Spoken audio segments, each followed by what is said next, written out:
যে কোনো মূল্যে, 3 কোরআন তেলাওয়াত যে কোনো মূল্যে, অন্তত সূরা ইখলাস। সূরা ইখলাস বুঝি না, আল্লাহু আহাদ, অন্তত কয়বার? 3 বার।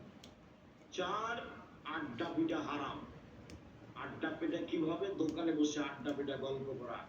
যতজন আছো এখানে, কণ্ঠ যতদূর যাচ্ছে, অনলাইনে যারা আছো, যারা সময় জানতে পারবা, আজ থেকে নিয়ে তোমাদের দোকানে বসে থাকা চিরদিনের জন্য হারাম।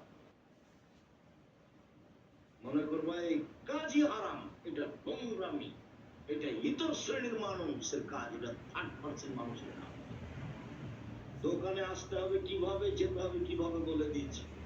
আসসালামু আলাইকুম, আমার লবণ আছে? হ্যাঁ আছে। মরিচ আছে? আছে। দাও তো 1 কেজি লবণ দাও, 200 মরিচ দাও। টাকা দেওয়া হয়েছে। আসসালামু আলাইকুম। এই পর্যন্ত। দোকানের সামনে দাঁড়াতে হবে কতক্ষণ? এইটুকু সময়। বসে আছে দোকানের সামনে, আমার ল্যাংটা মেয়ে নাচে, প্রায় দোকানে তো টিভি আছে।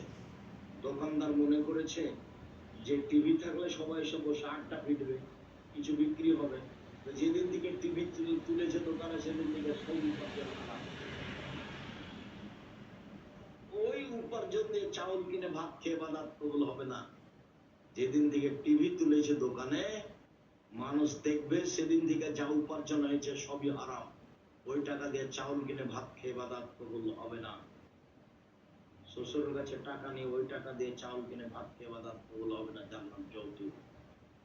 উপার্জনের পর 4টা সবচেয়ে সহজ পথ: দিনমজুরি, চাকরি, জমি চাষ, বাস খাওয়ার পথ। মনে রাখতে হবে, জাযাকুমুল্লাহ খায়। বদনাম গীবত থেকে বেঁচে থাকতে হবে। স্ত্রীর সাথে ভালো আচরণ করতে হবে। স্ত্রীকে গালি দেওয়া হবে না, মারা হবে না,